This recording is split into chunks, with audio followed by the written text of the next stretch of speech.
Hi, Patti LuPone. How are you? Hi, I'm good. How are you? I'm well, thanks. Good. I know you're getting this question a lot probably, but how's your quarantine going today? Today, I'm working, which is great. I'm working, I'm doing press for Hollywood, so I feel engaged. Yeah. But it's difficult. I don't know about you, but I find it really difficult. Yeah, I find that it's different every day, too. Yes, every day is different. Yeah. Every day is different.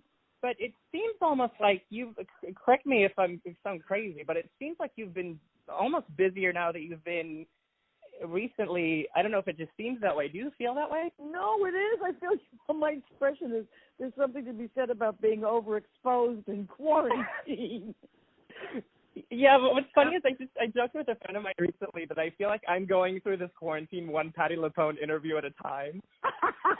Like you're kind of like holding our hands and taking us from one day to another with the humor, and I don't know, it just gives me something to look forward to every day, so I appreciate that. Oh, you sweet Tom, thank you. Yeah. Yeah, but because I just did this reading for the Actors Fund of November, David Mamet's play November, which I'm not. Yeah. And it's like I thought I went, my God, I just finished Hollywood, and now I'm doing a play, and I just finished the Song Time. It feels like the coronavirus has given us a Patti Renaissance of some kind. I think you're right. I'm into it. If there's one silver lining, that's the one I'll take, honestly. Oh, you sweetheart, thank you. By the way, speaking of November, which you were hilarious in, by the way. Oh, thank you. Congrats on that. But so I wanted to ask you regarding that, how do you feel about Zoom plays and this new thing that theaters are trying to do? Well, they're difficult. I don't think it's going to replace live theater, but until we know how to bring back live theater safely, if this is how we get ideas to the public, then that's what it has to be. They'll perfect it, because we were the first one, Jeffrey Richards' Best of Broadway, we were the first one, and we had technical difficulties. That's the other problem is everybody's bandwidth or whatever it's called. We had a lot of technical difficulties, and as you can see, different lighting, et cetera, et cetera. But as I said, if you can get the ideas out there, if we can still create a version of an idea, then I think it's necessary. I think people, the thing that has distressed me enormously in this present broken, dysfunctional administration is I have not heard the word art or culture once. Right. And that is an essential, inherent part of our existence. That is an inherent right of human nature. And as you can see what's happening, so much of it is happening on the internet now. It's and I think to your first question, how is quarantine treating me? If I think I am my work, and if I'm not creating, then I'm loose. What I'm trying to say is my mooring. I'm loose from my mooring. So it's difficult. It's really. But would you see how everybody? When you turn the internet on and you see the Corps de Ballet of Paris, or you see New York City Ballet or Juilliard. We just did this Juilliard Bolero. Everybody is trying to continue to create. Mm-hmm. It's difficult, too, because I know with November you guys did such a great job with it, but it's one of those things where because of technicalities, with all the technical, even not difficulties, but challenges with lag and everything, getting that Mamet clip can be challenging. Yes. You know what I mean? Like the pacing, it's just not the same as seeing it live, so it's definitely a challenge. Yes. Exactly. But in terms of the closures with Broadway closing down and everything, I know that obviously we don't know exactly when company is coming back yet, correct? No.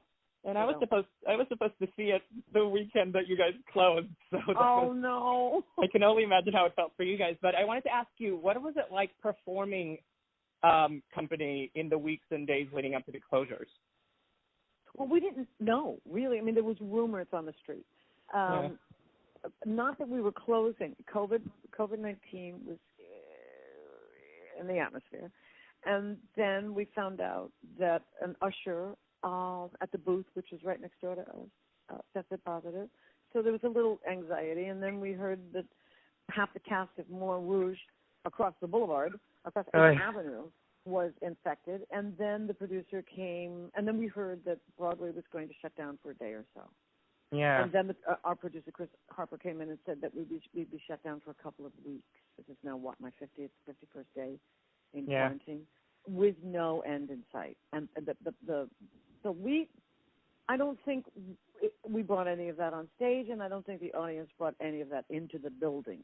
Everybody just was doing their job, and the audience was enjoying it. When they actually said we were shutting down, nobody was surprised. Everybody was in shock. Mm-hmm. You know what I mean? The difference is wow, Broadway shut down, Broadway dark. Oh yeah, it's unprecedented. It's crazy. Yeah, I think the other time it happened was 9/11, but it only shut down, I think, for a couple of days. Yeah. And now, go ahead. No, yeah, go ahead. It's just, as you said, it's unprecedented. It's. Yeah. And now with the kind of, I want to say, I guess, hiatus of the show, what are you doing to stay connected to the material? Are you doing anything to stay connected to it? Nope. You don't feel the need to crack the script open or go through the songs or anything? I don't know when I'm going back. I don't know when I'm going back. I don't want to, there's an expression to leave it in the dressing room.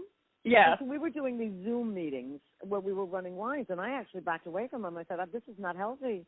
We can't do this because we don't want to leave it on the Internet. Right. And so it's kind of, when we do that, we've been gone for such a long time now that we are going to have to go back into rehearsal. And when that happens, I'll go back to the script. I actually thought about, I did another Zoom meeting with the graduating class of a director friend of mine from the University of North Carolina, and he had a professional scriptwriters on, and the guy actually said, if you're doing a musical, you should sing through the score at 8 o'clock. And I went, oh, shit, maybe that's what I should be doing. Oh. And, of course, I'm not. Are you singing at all? Like, I know this is a weird question, but are you keeping the voice going, or? No. Well, I guess it is kind of like just grinding. Yeah, well, I mean, but that's true. I think it's true of all of us, but it's interesting. People say, are you giving it, is anybody giving you advice? I went, nobody's giving anybody advice. We're just no one knows. Figure it out. Exactly. It's like, it's so crazy. I wake up in the morning and I go, oh, God, I'm slowly making progress in some sort of structure. I will eventually sing, but what I have to do is figure out how to start the day. Yeah. That's my problem. If I can't figure out, if I can't do something constructive immediately, the day's gone. Yeah. No, I agree. And so that's what I'm trying to figure out. I've written down structure in my notes and what to do, like work out, stretch, sing through my concerts, sing through company. You think I've done it? I've worked out and stretched, but to think I've sung, it's really, really. It's tough. And I find, I don't know if you feel the same way, but I find that if I don't take a shower right when I get out of bed, I'll take a shower at 6 p.m. Like it's either right away or never. That's right. Or maybe never. It's crazy. I want to talk about Hollywood, obviously. And first of all, what a part. Yes. What a role. My first really big role in film. I know. And juicy role in film, yeah. And juicy, and it pivots from, because it starts out with the kind of like this strength that she has and pivots to such vulnerability near the end. It was amazing to watch you do that. Oh, thank you. Truly great. Did you watch or read anything specific to prepare for it? I read Irene Selznick. Ryan told me that it was very, very, very loosely based on Irene Selznick, and the only thing it was based on was the fact that she was the daughter of Louis B. Mayer and married to David O. Selznick, and so she was at the very, very, very beginning of Hollywood. And the book is pretty fantastic, A Private View. And then, I'm like everybody else in this country. I'm obsessed with Hollywood. I'm obsessed with the silver screen. Yeah. I wanted to be a movie star. I knew that I would end up on the Broadway stage, but I wanted to be a rocker, and I wanted to be a movie star. And it's when I finally got to Los Angeles, what happened was, being in those costumes and working at Sunset and Gower, working at the Sunset Gower Studios in Hollywood, shooting a thing about Hollywood and being right across the road from the Hollywood sign, I became obsessed with old Hollywood. And so my friend came out.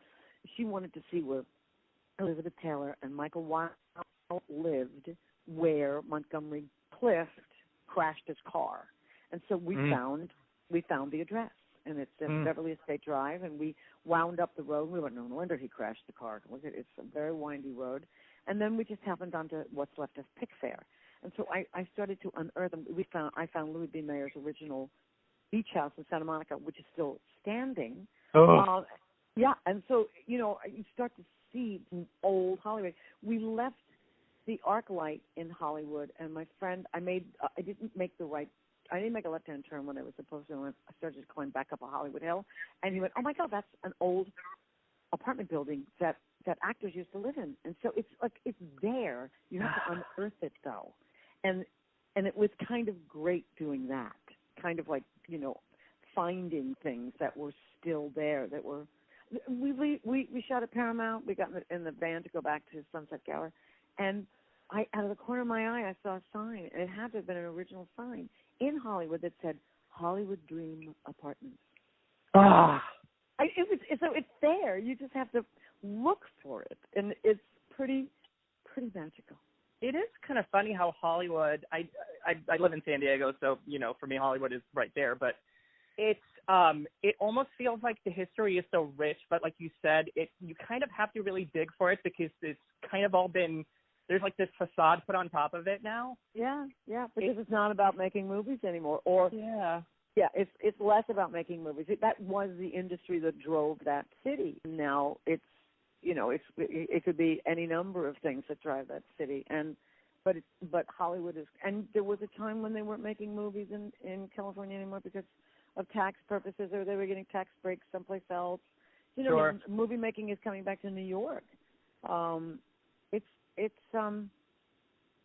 It should be treasured because it's an American. I don't know if it's an American invention, but it's something that was brought to the forefront by America, by the immigrants, by all the immigrants that came from Eastern Europe, and the Polish Jews that came to America. Half of them stayed in New York and formed the theater, the Yiddish theater and beyond, and the other half went and created Hollywood. Yeah. God, hearing you talk about this, I just want to see you do Sunset Boulevard again. What? I just want to see you do Sunset Boulevard again now that you were talking about this.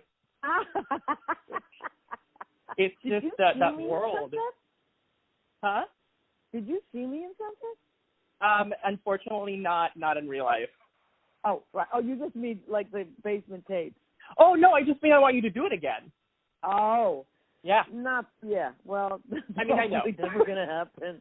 I know that there's history with it, but I'm just saying that I don't know if this will be cut out or not, but for me, you are Sunset Boulevard, so whatever. Thank you.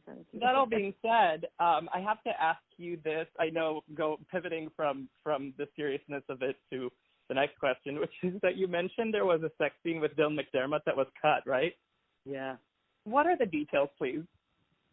Well, it was a little rough. Rough in what way? Like it was a little too risque? Well, because it wasn't risque at all. It was because they changed the plot point. They had to reshoot stuff. That's where I was actually introduced to Jack. Not the first scene that we see, but they rewrote. So if I was going to meet Jack, they could have kept it in, but they didn't. I mean, I don't know. Listen, I'm not an editor. I can't say they could have kept it in.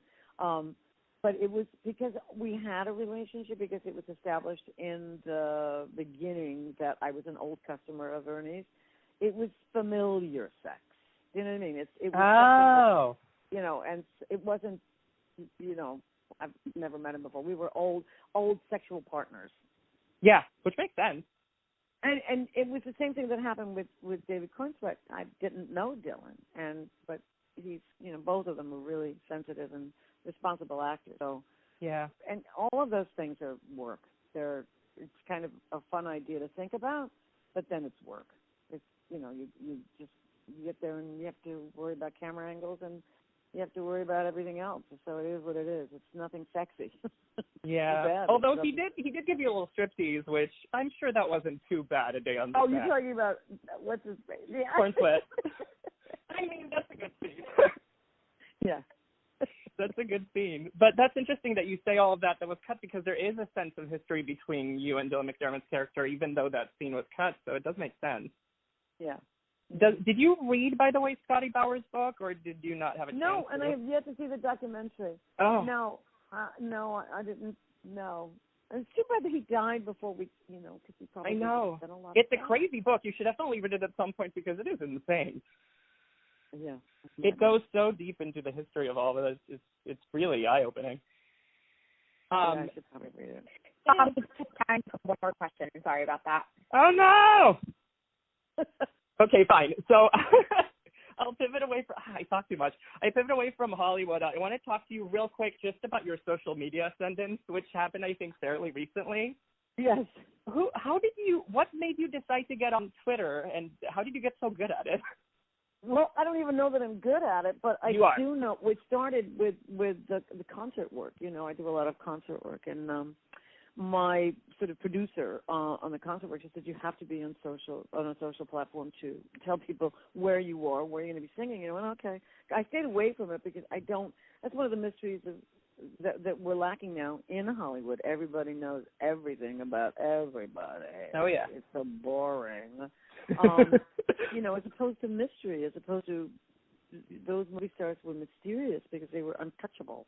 They would, and so now they're not. Movie stars are not movie stars anymore, which is such a drag.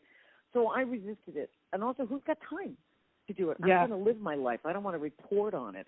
And so she convinced me, and so we advertised the gigs I'm going to do. But then there are certain things that all of a sudden I think I need to tell somebody. Like the basement. Which is so good, too. Thanks. And I love, by the way, that you don't follow anyone. It just tickles me.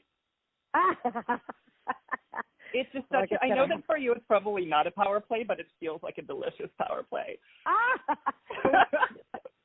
think it's all about I don't have time to live my life, let alone report on it. You know what I mean? It's like it's especially now as we start from the very beginning. I can't figure out how to live my life, so I can't. Yeah. I can't follow anybody else. I can't just what do you know what I'm saying? Yeah, it's tough. Yeah. But I thank you so much for getting us through it. Honestly, Patti, it's the best. It's the best part of all of this is getting to watch you do your thing. Oh, thank you, Tom. What a compliment. Thank you so much. I love it so much. I guess I don't have time for any more questions, which is sad because I could talk to you forever. Oh, you sweetheart. Yeah, I could talk to you forever, too. You're a Thank very good you. interviewer. Thank you. This is my first time, believe it or not. Oh, well, you're good at it. Thank you. I appreciate that. Thank you, Tom. Patti, have a great day. You too. Bye. Bye.